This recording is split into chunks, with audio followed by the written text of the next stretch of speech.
Welcome to the Carey Nieuwhof Leadership Podcast on YouTube. My name is Carey Nieuwhof, and my goal is to help you lead like never before.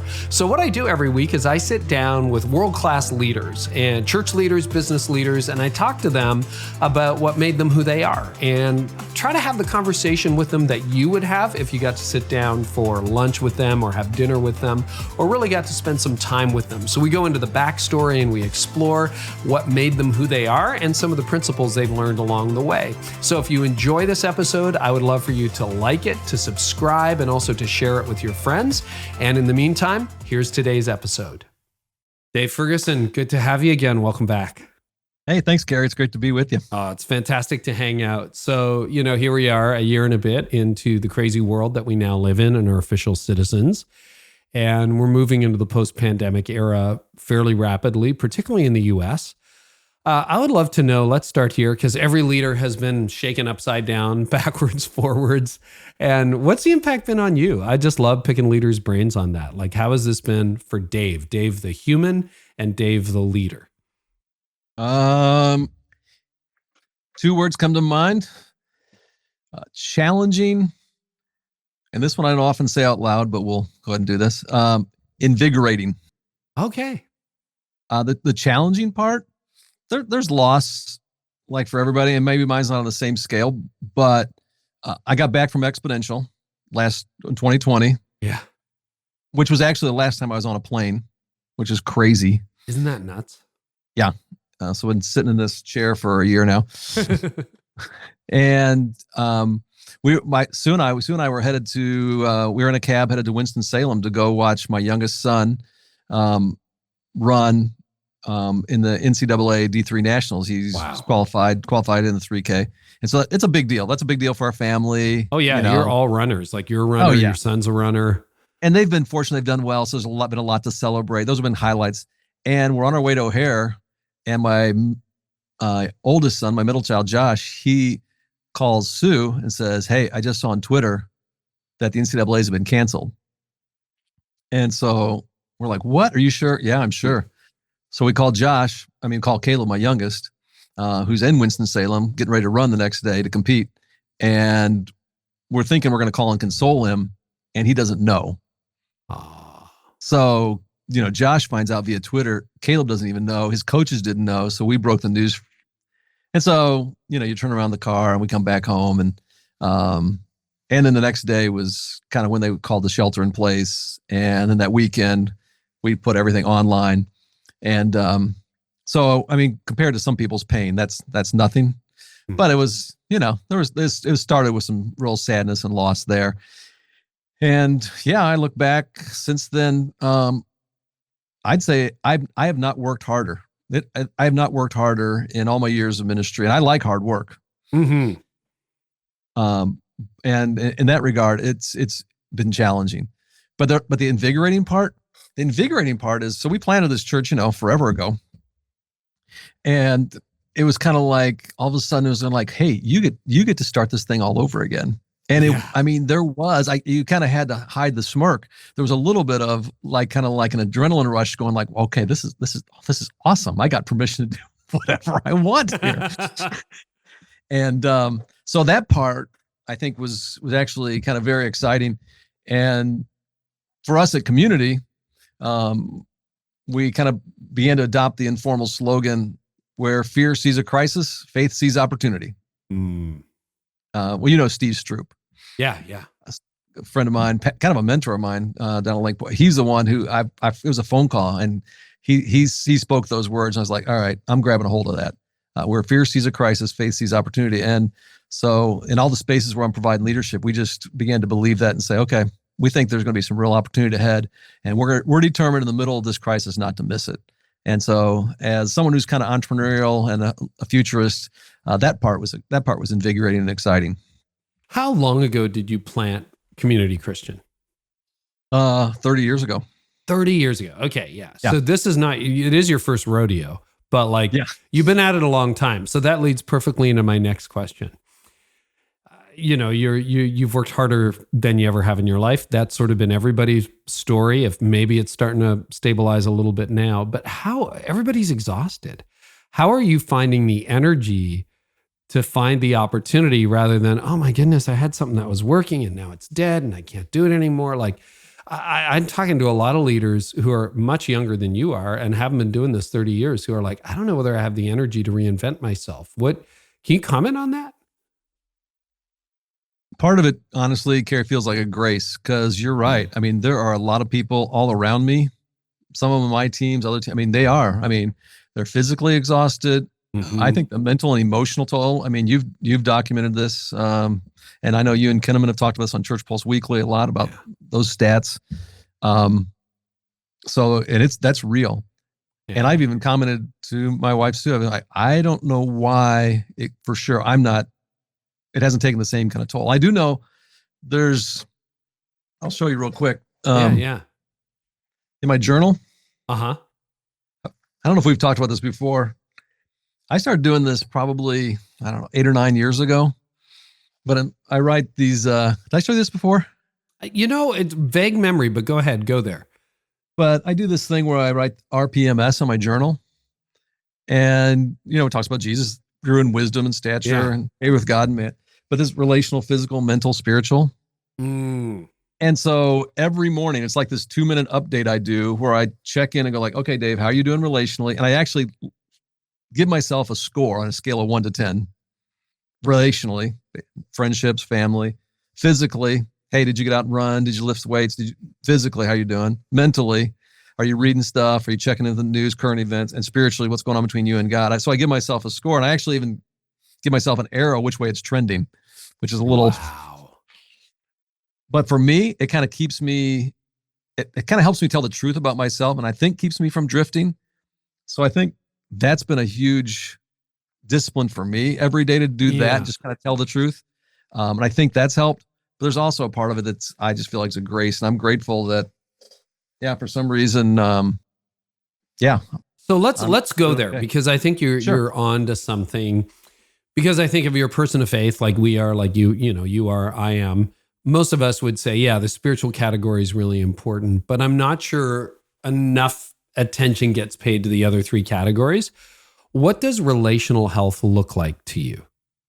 So in that first category, R, when I'm scoring that one, that has to do with what's going on between Sue and I, what's going on between me and the kids, what's going on as far as me and my small group, people that are my close friendship. Am I living in community? Am I investing in those relationships? Am I allowing them to invest in me?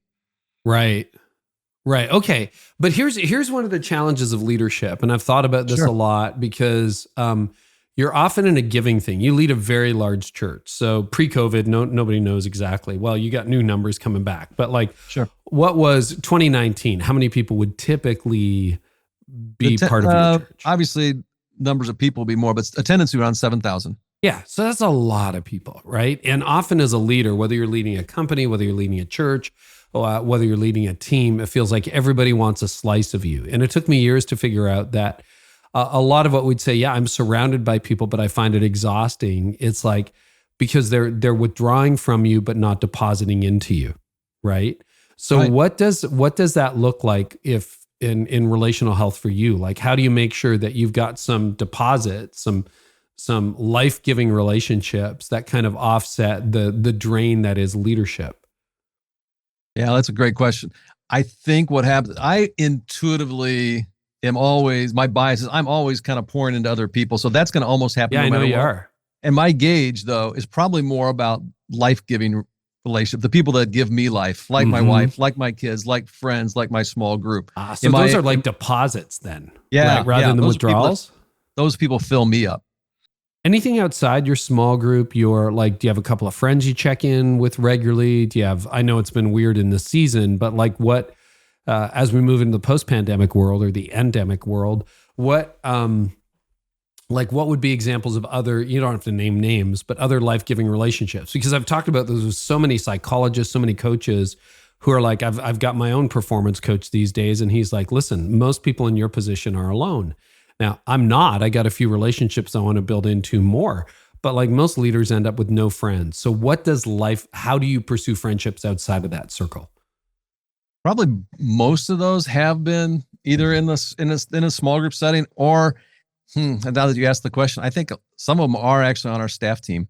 Yeah. Some of them are on my staff team. So there are people who maybe even come up through the church, join the staff. We were friends before and we're still friends. I think that's probably where they are mostly. No, that's good to know. I was reflecting with Gordon McDonald recently, just in a personal conversation, and he'll be back on the podcast this spring. Awesome. But Gordon was saying he's 80, he'll be 82 this year. So He was saying in my generation, we were told we couldn't have friendships with staff.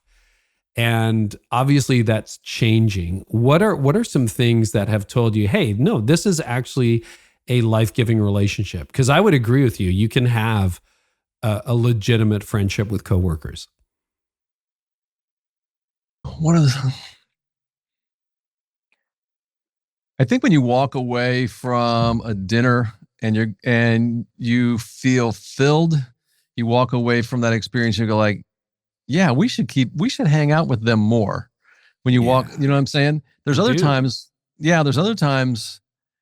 where it's necessary it's draining. Felt like work, right? Well, I like work, so it feels worse than work. Worse than work.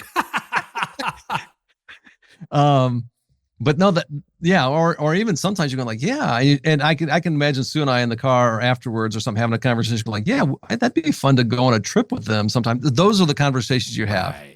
No, that's helpful. That's helpful. Okay, the other one. So you are a runner and you've taken good care of yourself over the years. Anything else you want to say about physical exercise and how important that is? Because everyone's joking about the 10 pounds they put on, 19 pounds they put on over the last year. I've done half that, about 5, but I need to work that off. What do you do for your physical health, and how is that related to your emotional and mental health? Oh, I can tell a difference. I mean, I can if I skip a day or two, I can feel like I'm almost like doing like this a little bit. And if I get out and run, it's just it makes a big difference just in how I feel. I had Wayne Cordero. Oh yeah. So Wayne wrote that book, Leading on Empty. So we had Wayne come and speak to our staff, and I was playing Carey Nieuwhof. I was interviewing him, and one of the things Wayne said that has stuck with me, he said, in times of crisis, focus on your 5%. And he said that's right. What's the 5%? And the 5%, he said, are the things that only you can do. And he said, like only you can be a good husband, only you can be a good dad. But then he also said, and only you can take care of your body. And he said, when things are crazy and you're in crisis, just focus on the 5%. And I think too, the other thing that happens, I think when, I mean, I'm not like a physical specimen. I'm in decent shape. But the thing is, I think when you're in good shape too, you just feel more confident about your body. You feel more confident about yourself. And I think you show up in a different way as a leader. And so I think it also gives you a different kind of confidence too. So I think that helps. What's a good run for you these days? I always will do a 5K, and then on the weekends do longer runs. Yeah. Which, as someone who got into running in the last year, 5K is not that much. It seems impossible, but it's actually about 30 minutes for me. It's probably 18 minutes for you, but it's like 30 minutes for me, and it's not that bad, and it's very doable.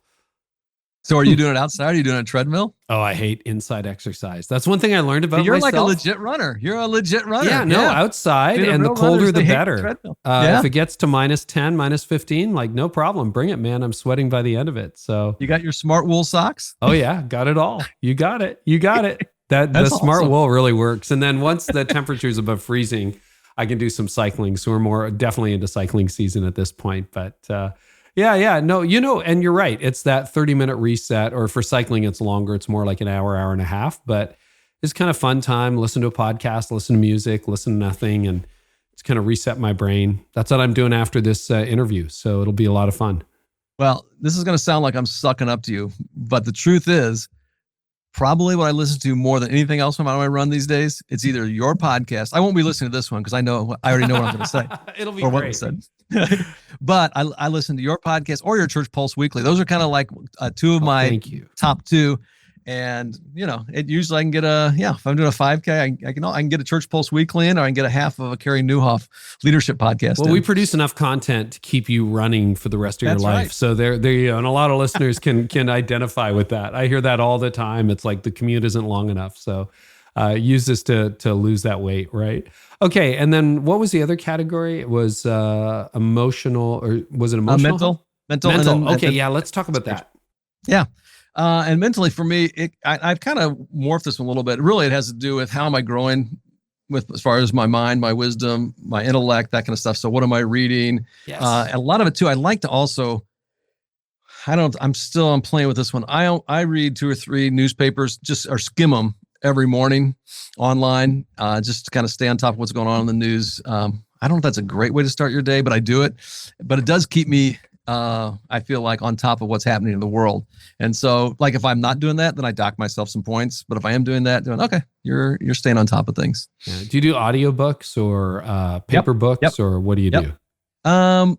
Probably some of both. I'm kind of in transition. I got an account that I still have some that I could order a lot more. So I do some audio, but I still do some paper too. So like Church of Tove. I don't know if you've read Scott McKnight's book. Mm-mm. Oh, interesting book. Yeah. Do you read mostly in your field? Like, is mostly ministry books or leadership books, or do you go outside your field a lot? Yeah, my kids give me grief. Yeah, they're like, everything you do is leadership or ministry stuff. You ought to read real books. But yeah, I do. I'm stuck in that genre. I occasionally try to get out when I can, but yeah. I can't read fiction. I don't know what that is. I got to learn. Okay, that was a really helpful diversion, but I think that speaks to the invigoration. Anything else on invigorated that has helped you? Because, my theory, could be wrong, is we're moving from a pandemic into continued instability and unpredictability. I don't think it's going to be as crazy as the last year, but like, people are behaving in really weird ways, and the economy is kind of wobbly, and who knows by the time this airs what'll happen. But like, I'm not sure that we will have, not that we had certainty before, but I think it's going to feel a lot more tentative. Like, the ground is going to keep shifting, and you've emerged out of this relatively strong. Anything else on the agility and the resiliency that you think could speak to leaders in this season?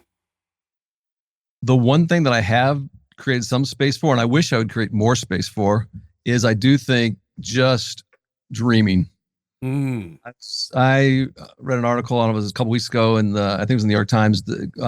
George Schultz, who I think he was on the cabinet of both Democrat and Republican parties. He was the Secretary of State, I think, for Reagan, but he used to call it the George Schultz. They called it the George Schultz hour, and he had a discipline of how he would take at least an hour every week just to dream. He'd go somewhere so that and I've been more disciplined at that, I think, too. Maybe it's because I've been home so much over the last year. And I think that's helped me lean into some of the things that that we believe are happening as far as innovations and opportunities.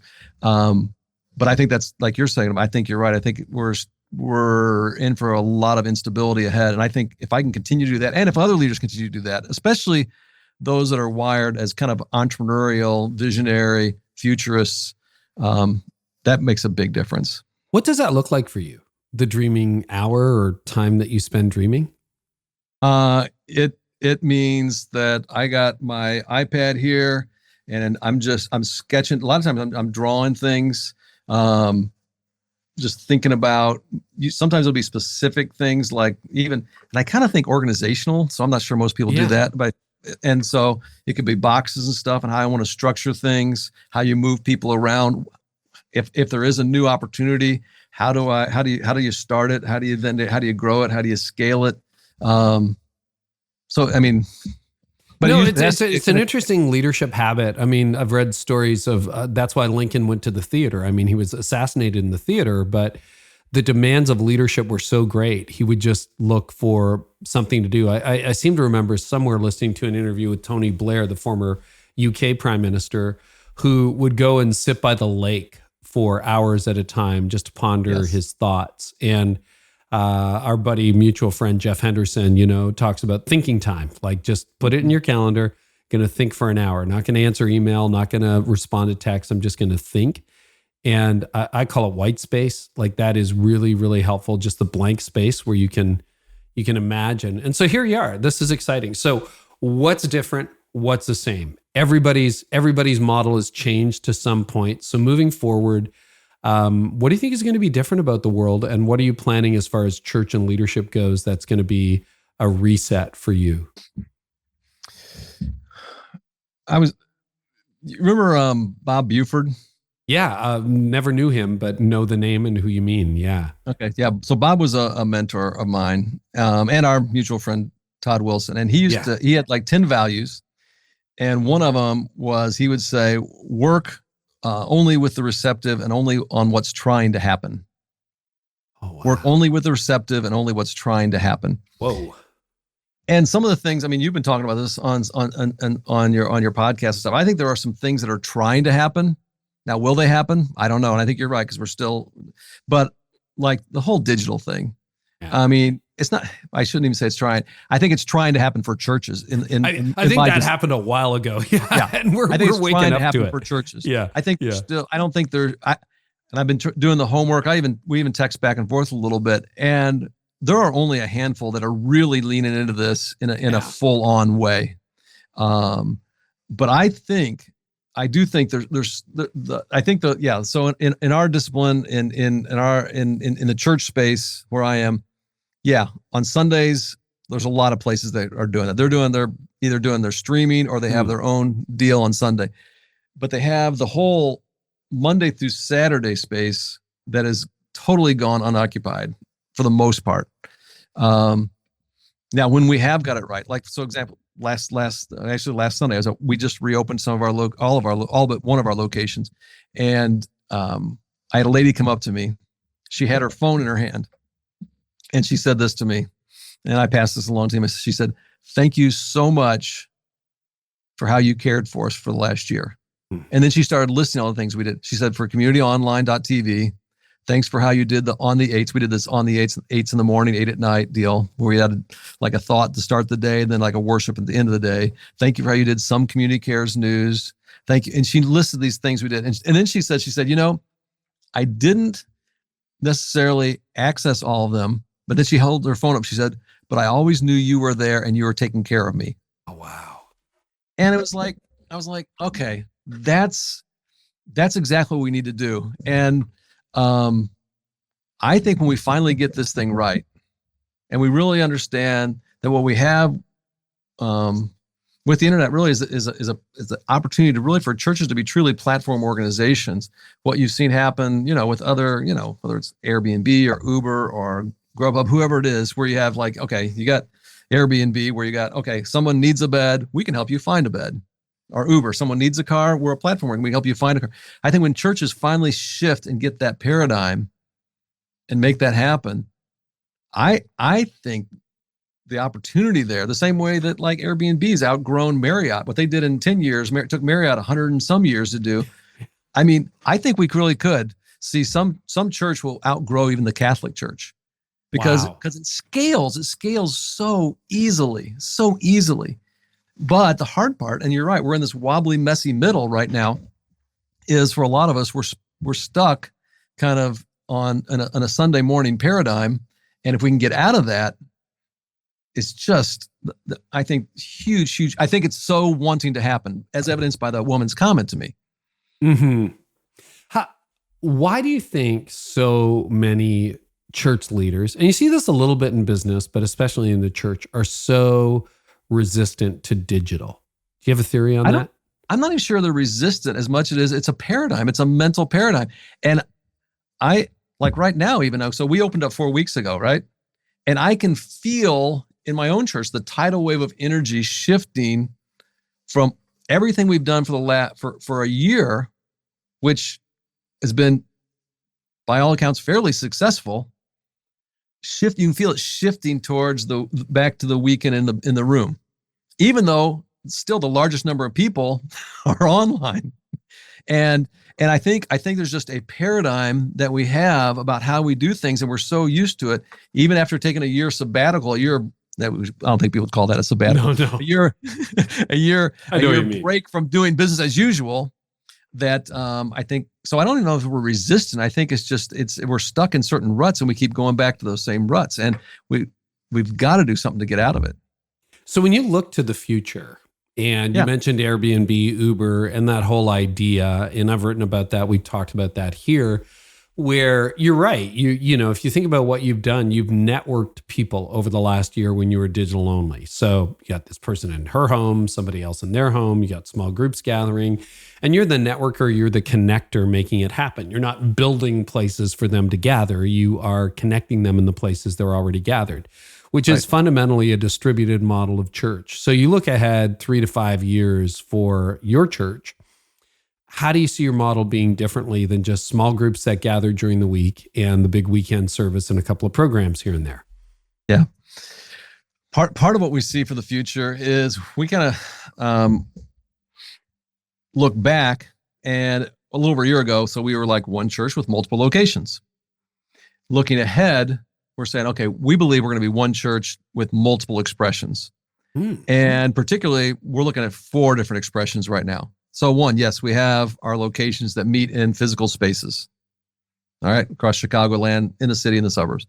But then 2, we have community online, which is that not just Sunday, but a Sunday through Saturday kind of experience where you're literally programming, where, yes, you have a discipleship, a spiritual development tool with you in your pocket called the iPhone all the time. And then number 3, we can go into this a little bit too, is I think micro expressions of the church. So we're getting ready to launch our first, what we're calling 3C communities, which are microsites. We've kind of betaed this. We're starting with just 5 of them.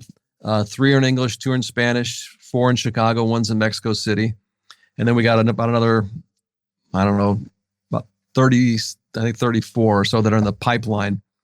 But I think that also is something that's trying to happen. Let's stop there for a second and talk about micro expressions, because I think you're right. And I mean, you have led networks for years, and that's what networks are, right? It's like we kind of exist, but we really exist to equip you. Tell us more about the 5 that you're launching and the 30 some odd in the hopper.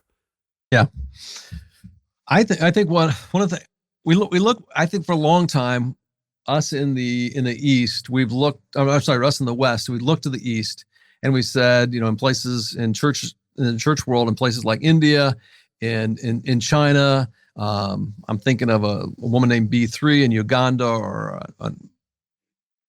who have started these networks of small expression of church that are rapidly multiplied. And with great envy, we said, how do we get to movement? Where predominantly, whether in the Western world, we've had kind of a launch large strategy, which is costs a lot of money and isn't really very scalable. But we still have the same desire to get to movement. And what I think this does is I think it finally gives us the opportunity, as the world gets smaller, we can learn from those folks. And I think also the pandemic also helps this. We can talk about that if you want. Is I think people are looking for smaller contexts, feel more comfortable in smaller contexts. And I think that's created more of an environment for these smaller expressions. So for us, these 3C communities are smaller expressions of the church that are being launched where you live, where you work, and where you play. And what we've done is we've taken kind of the horsepower of a large church. So we have great creative content around teaching. We call it a big idea that has, you want a manuscript? Do you want a video? You want small group leader training? You want small group discussion guides? We will provide that for you. In addition to that, we'll give you a coach. And then, like you said, we also will group you with other 3C community leaders. So it's a network there. So you can kind of learn from each other and grow with each other. And we feel like there's a ton of potential. And the thing we're finding is it's infinite. I think it's infinitely scalable. Yeah. Which that's the part that excites me as someone who's pretty passionate about movements. So this is the point at which those of you who are listening should go and listen back to that last 5 minutes, because I think you're really onto something. Looking to the East, because you're right. When you look at non-North American or non-Western European type experiences, they've scaled. The church has grown a lot faster there. It's been a lot more organic. It's been a lot more truly viral, like moving from person to person to person in the best sense of that word. And then here, you're right. Our whole model has been gather a whole bunch of people in a box that we own or that we lease and try to get them to show up at a set time in a set place And so instead, you're flipping it on its head and you're releasing people. Now, one person would say, I think one of the things that did happen over the last year is, there's the Barna stat we've both seen that 1 out of 5, 20% of all Christians have basically left the church over the last year, just like not attending anything in person or online. So that's kind of gone. But you probably also have under that some micro expressions that are not tethered to anybody. It's just, yeah, I watch the yellow box from my house, but you don't know who I am and I don't know who you are. So you're not talking about the hyper individualized, I'm my own person, I'm doing my own thing. You're talking about like resourcing them the way you would small groups, or how are you staffing for these microsites and these micro gatherings? So what we're actually doing is, we're providing them a coach, but it's all volunteer. So it'd be like you, Carey, you're going like, you know what? I got a network of friends where I work out, and you know what? Every Tuesday after we work out, there's 25 of us. We get together and we have our own church expression of church there, and it might be something. There's a teaching. It might be something that it's around. There's also a community expression, but there's also a lot around mission. So you have all of those three components that happen actually right there. Rather than an individual consumption experience, it really is collective and communal. Are those coaches volunteer? Are they part of your staff? How are you structuring that? At this point, they're part of our staff, but I could see them in the future being volunteer. But at this point, we want to get the first generation kind of trained. And let's be honest too. I mean, we're making this up. Yeah, exactly. Right. Well, isn't that what planting and launching is all about? We're all making it up. Now, I'm fortunate through New Thing and also through Exponential. I have a lot of connections with people across the country and then in other parts in the East. And so, because New Thing now, there's our church planning network that I lead. We're in 40 countries. And so we're bringing those people in to teach us. And that's been immensely helpful. Any top learnings, like 2 or 3 learnings from what you're learning from the rest of the world that you think are helpful to share? Well, I mean, 2 things come to mind real quick. One is for those that are really seeing rapid reproduction. One is within the infrastructure of that network is apprenticeship. So, or in the church world, we always call it discipleship too. So, I mean, you do the thing, but you also bring someone alongside you who is learning with you, who is getting ready to do the same thing that you're doing, a year from now, and then you release them to do that. I'm thinking of Sam Stevens. I don't know if you know Sam or not. Have you met Sam? No, I don't. Oh my goodness, Sam. So he's first time. Got a quick story. Yeah. First time I meet Sam, he shows up at one of our locations. You referenced, called the Yellow Box. Yeah. And my assistant Pat says, "Hey, you got an appointment with Sam?" I'm like, "Sam who?" And she's like, "I don't know, but he's from India."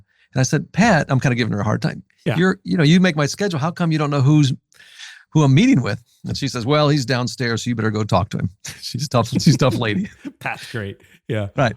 So I go downstairs. I put on my happy face. I meet Sam, and I said, "Tell me your story." So he starts telling me. He says, "Well, my dad started a church planning ministry back in the 60s. I was like, "Oh, okay, cool." And he said, to date, he's planted about 200, or through the 90s, he planted about 200 churches. Well, then he tells me the story about how his dad kind of suddenly died. And the last thing that his dad says to him is, "Son, don't lose the vision." He takes over this ministry and he makes 2 significant changes. And one of them, he says, "I ask all of our church planners every year to apprentice somebody, bring someone alongside you that you're training up, is going to reproduce what you're doing." And then the second thing is every month I put them in local networks. And in these local networks, they basically kind of review their goals. They have lunch together, and then I give them some added value training. So they do those 3 things.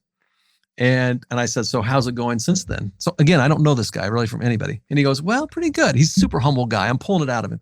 And then I said, "Well, how's it going?" He said, "Well, so far we've planted about 70,000 churches."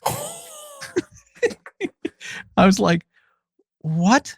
And I think he must have thought I wasn't impressed, because then he goes like, "Oh, but we're planning on planting 100,000 churches." And well, his name's Sam Stevens. He's the president of India Gospel League.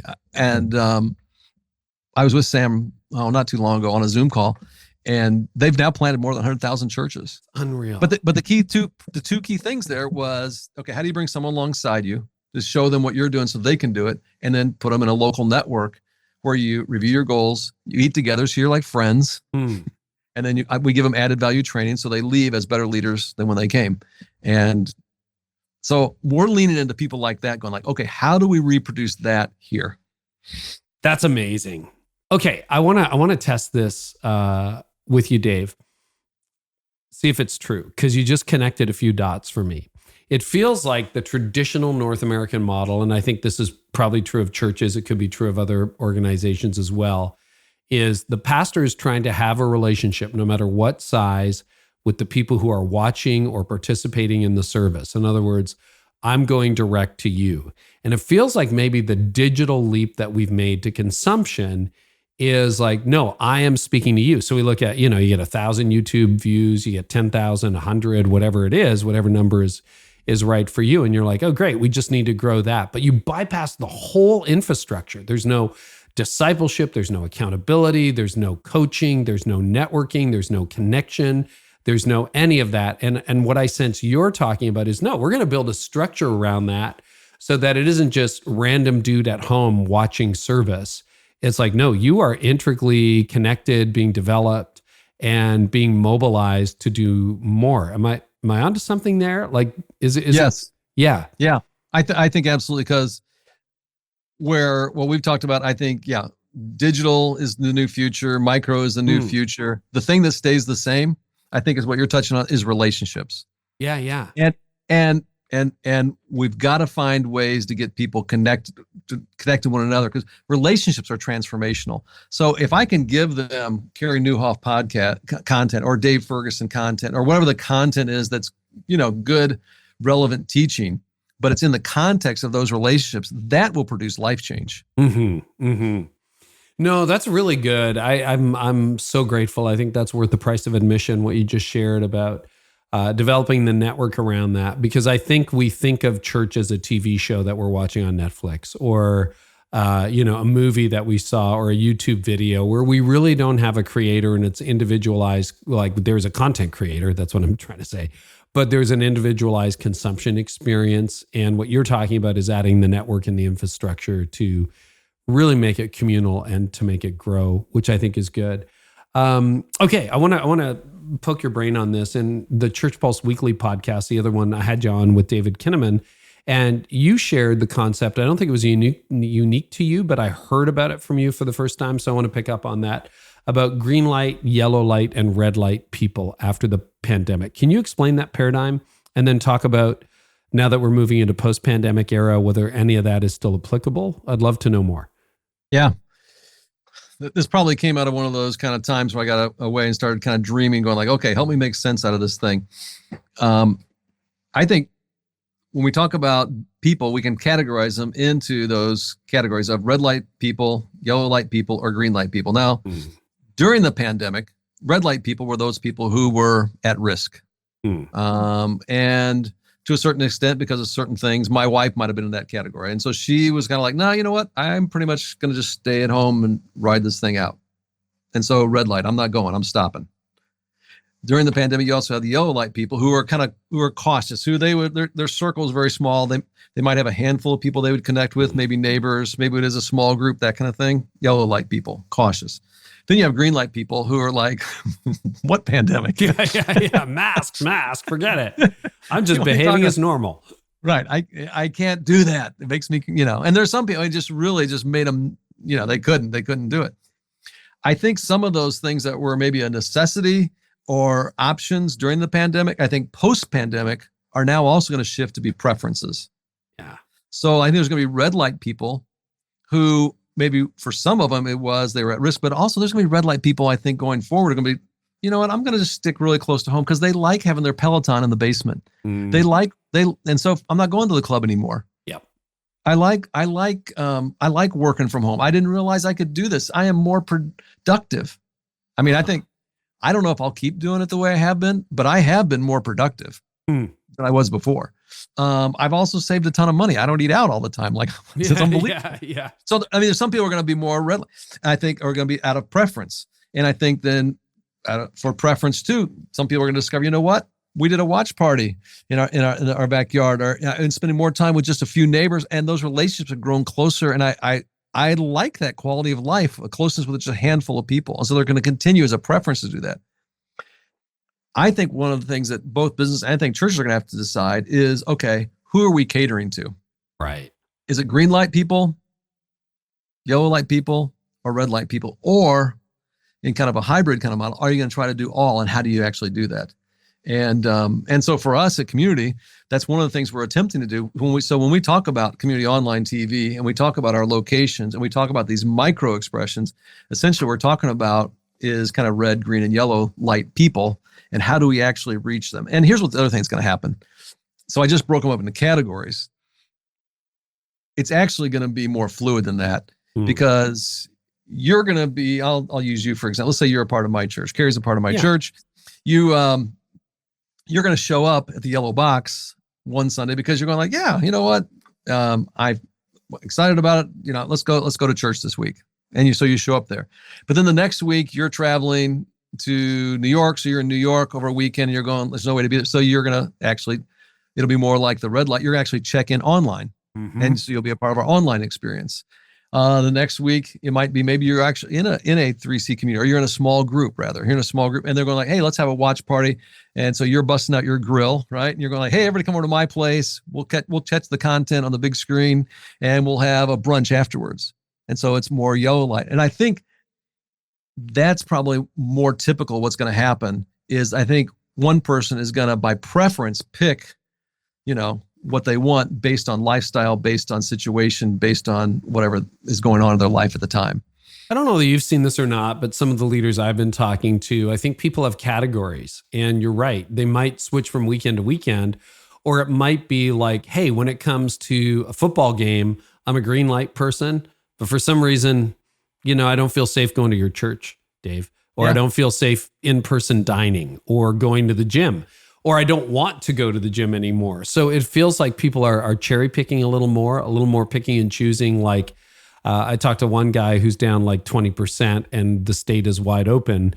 And he's saying, well, people just aren't comfortable coming back to church, but we think they will. And I'm like, well, are they not comfortable going to theaters? No, they're going to theaters. Are they not comfortable going to sporting events? No, they're going to sports things. They're going to games. So maybe they just decided we're not doing church anymore. There's that weird thing where I think people are picking and choosing. Any comments, thoughts on that? Do you think that people are going to be it's really interesting because, I'm thinking of gym owners, restaurant owners, people who are trying to keep their retail franchise alive, as well as church leaders. And there are some people who maybe are just like, no, I'm going to go to the game, but I'm going to do my shopping online.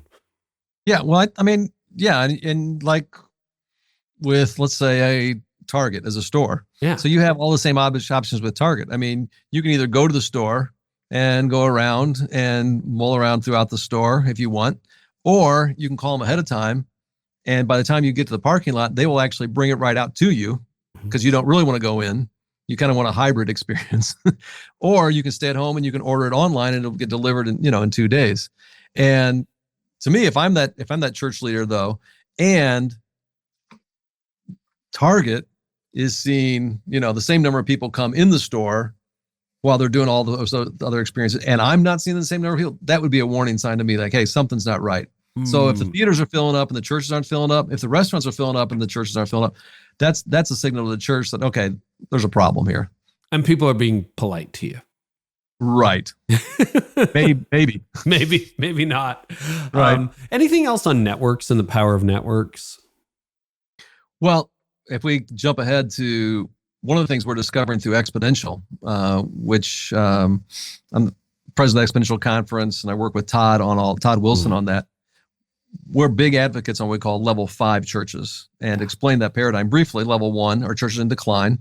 Level 2 are churches that have plateaued. Level 3 are churches that are starting to grow. But then the two categories we're most interested in are level 4, reproducing churches. So churches that ever started a site or planted a church. And then level 5, really churches that are multiplication, moving towards movement. Within that paradigm, we're trying to push churches to think about level 4 and level 5, not just growing, but reproducing and multiplying. What we're discovering is, unless a church itself is a part of a network, it's hard for them to get past level 4. Oh, wow. It's by far the exception. And even if they do get past level 4 and they do get to level 5, it's because they moved into some form of networking.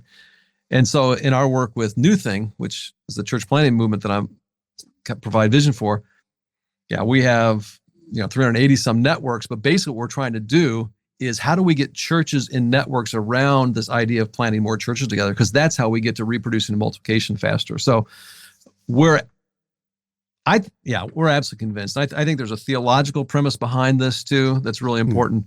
But yes, networking is crucial to movement. How is it different from denominations, which I think you could argue 100, 200 years ago were networks, right? Yeah. Now, when I use the term network, and there's different ways you can use it. So we talked about networks like with the MicroChurch. Those are really small. And even when the kind of networks that we're starting through New Thing, typically will be anywhere from 5 to 7 churches in a network. Network also gets used in the term of like a larger kind of conglomeration of networks. And that's kind of, I think, what you're referencing. I think denominations are what used to be networks, but have kind of become codified and more rigid. And even so, what we're seeing now, where you have denominations that maybe the authority still, if you're thinking organizationally, runs north and south, and here's where the power is. A lot of them, their church already are in networks, and you might, if you're organizing, run east and west, where the real influence in those churches are coming from networks that they're a part of, either locally or even nationally. Wow. And, Mark Sayers has some really interesting things. He shared them on this podcast and Church Pulse Weekly, and also on his own Rebuilders podcast about networks. So if you want to drill down on that, it's interesting. But technology has really enabled that virtual relationship, and you don't need hierarchies anymore to make the connections happen. It's fascinating. Okay. One other big cultural shift that's happened over the last year is obviously the concern for justice and everything. And you recently co-authored a piece in the Harvard Business Review. Tell us a little bit about that and that focus as you try to make a difference in the wider world. Well, the background is a little bit of a story. It was right after the George Floyd murder. I took our creative team down to the south side of Chicago with a friend of mine, Quentin Mumphrey, who's in my local network. Again, the power of networks. And my church is predominantly white, not exclusively, but it is predominantly white. His is almost, I think maybe entirely African-American church. And I wanted my church to hear what was going on from his African-American experience. And he was brilliant. Coming out of that, and then even being involved in one of the marches in Chicago, thanks to invitation from my friend Ricky Brown, who's another guy in our network Chicago. Just had the feeling like, okay, there's got to be something more we could be doing here.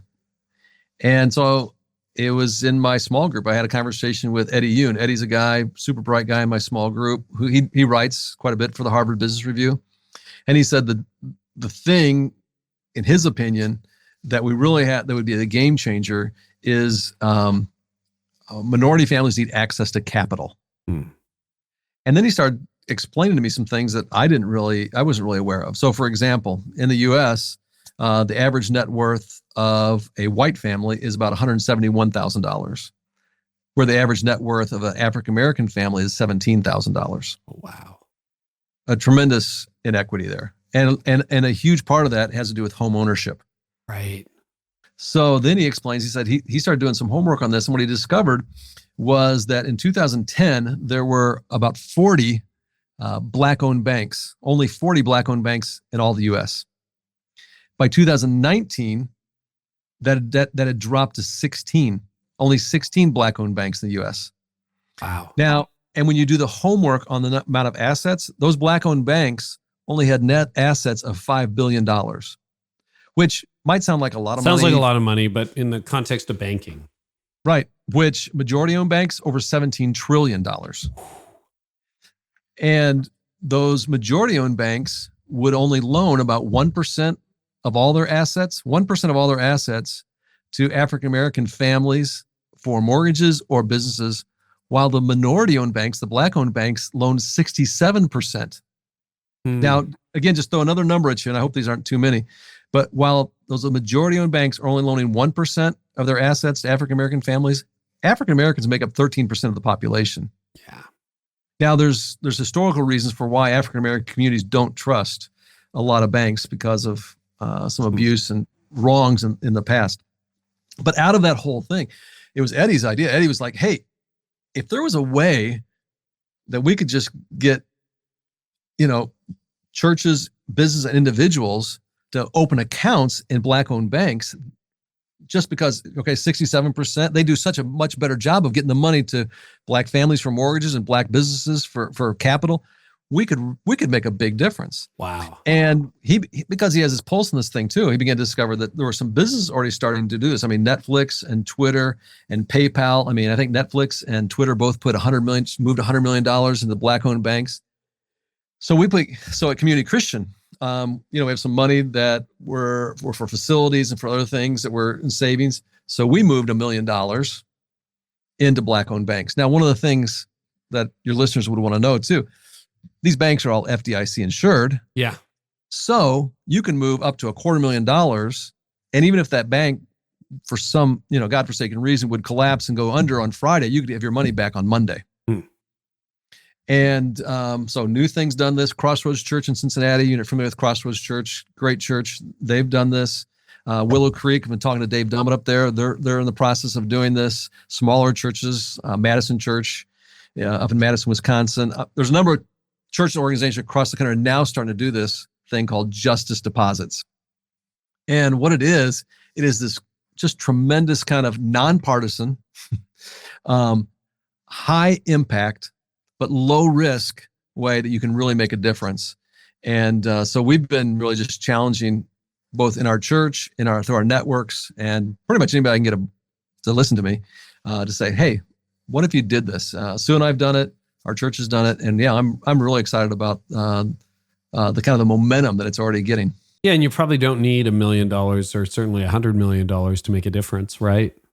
No, I mean, I opened up a little account, and so Sue and I moved just a little bit of money over there because it's kind of like, no, it's a value. I want to be a part of this. That's really cool.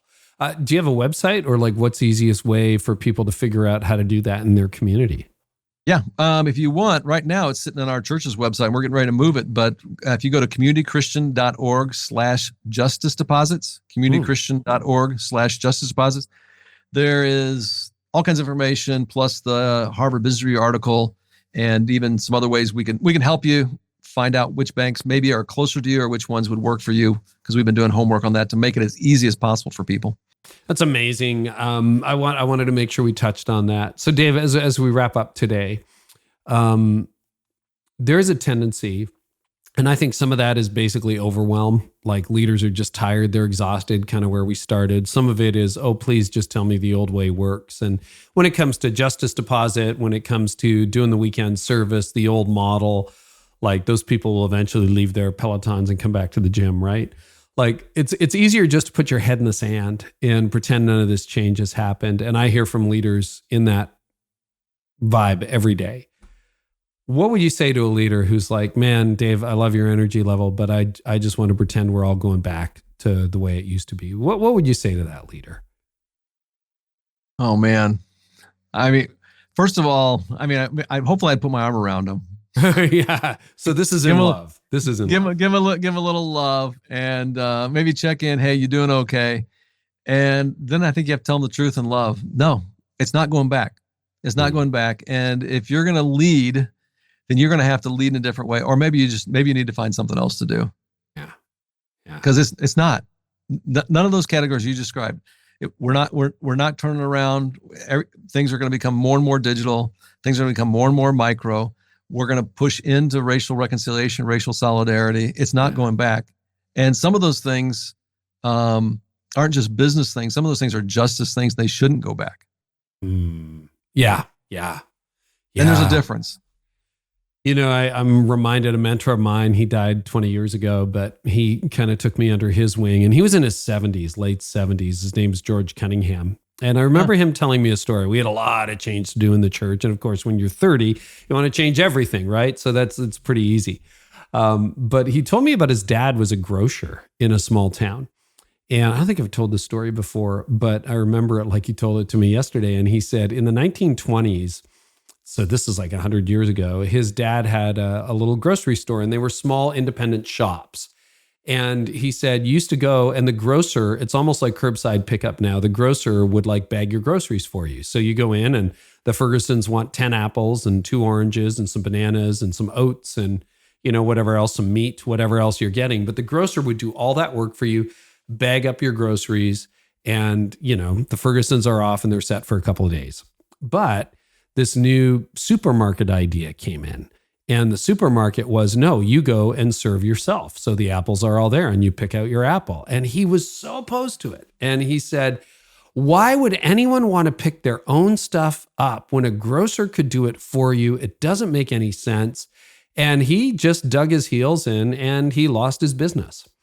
And it's a little bit of a parable for me on change because, of course, by the time, I was born, you were born, what do our parents do? They go to supermarkets. Nobody had a grocer. Now we're getting into a bespoke thing where maybe you could do that again, or it gets delivered or whatever. But it's such a parable and change for me that George shared with me when I was like a 20-year-old, 30-year-old leader.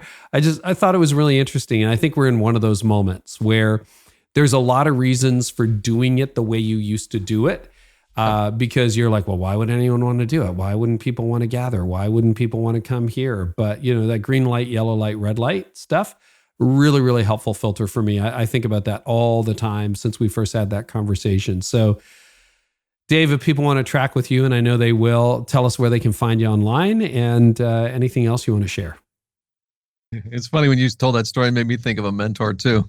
Oh, yeah. Lyle Schaller. Oh, yeah. Never knew him, but read his books. Yeah. Yeah. Actually lives in the same town that I live in. Wow. And he would always say it this way, and it kind of builds on what you were saying. He'd say, well, if tomorrow is 1976, everything should be just fine. If you want to track with me, DaveFerguson.org is my website, and you can follow me on Twitter and Instagram and Facebook, all the stuff. Or lately on Clubhouse. You've been checking out Clubhouse? This is interesting. So I'm not the guy who doesn't want to change. I've got like almost 2,000 followers on Clubhouse. I joined a couple months ago, but I haven't done anything on it. Oh, you need to try it out. Yeah. You enjoying it? What are you liking most about Clubhouse? I like that it's like you step into the space and all of a sudden you're just having like real conversations. It's fascinating. And they're not recording it. Yeah. So, yeah. Which is kind of nice too, because like right now, I want to say the thing because I know lots of people are going to listen to it, but you're kind of like in the moment, just having real conversations. Like after the Atlanta deal, I was in a group with a number of Asian people who were just lamenting what was happening, and it was good for me as a white person. It gave me ability to actually be in the space, hear them talk about it, hear their prayers, and even feel their pain. It's a fascinating tool. I got to jump into it. Maybe I'll replace some of my media time because the challenge for Clubhouse with me, what I love about podcasting is you and I have, hour and a half conversation by the time we're done, and it scales, right? It's that whole scale issue. It's like, so a small investment, meaningful, like I prepare and everything. And, but it's going to be listened to for years at this point by tens of thousands, if not in some cases, 100,000 leaders will listen to a conversation, right? So it scales. It's a good use of time and it produces a return. One of the things I'm really trying to do is not swap time that doesn't reproduce. I'm launching a book. I'm doing a bunch of stuff. A book reproduces. Yeah. So that's one thing. It may not be a good investment for you then. Yeah. I find it fascinating, but so in that regard, that may not be a good investment. Yeah. But like people like Adam Grant, Malcolm Gladwell are on it. So, I'm paying attention to what's going on there. Maybe I'll be an interloper, and maybe by the time this airs, I'll be like on Clubhouse. I don't know. So I'm there, but in the background. You could open up a room and we could have a conversation in Clubhouse and see how it goes. I thought about doing like an addendum to this podcast where if we were recording this, we go into Clubhouse after and we just kind of record on either end and have a conversation with some listeners and kind of add that as a second dimension to the podcast, which could be more interactive and does scale, but that's about as far as my thinking has gotten. All right. What's the dream on that one? I don't know. I got to figure it out, but that's good. So you're on Clubhouse too. So you should follow Dave, not me. Okay. On Clubhouse. That's awesome. Dave, thank you so much. Really appreciate you. Well, I hope today's episode was helpful to you. You can always get more by subscribing to my channel. I also have a lot more content over at cherryniewhof.com for leaders in business and leaders in churches. And you can get transcripts of this episode there and so much more, plus some other stuff I do for leaders. So head on over there to discover more at cherryniewhof.com. And in the meantime, I really hope our time together today has helped you lead like never before.